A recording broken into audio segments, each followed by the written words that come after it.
This is for you if you have something to say, but you don't like the sound of your own voice.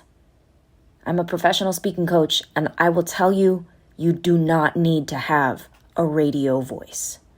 It's okay if your voice sounds nasal or really deep or too loud or too soft.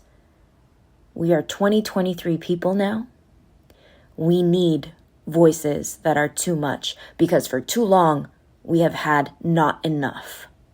Not enough diversity, not enough individuality, not enough dreamers and disruptors and weirdos, and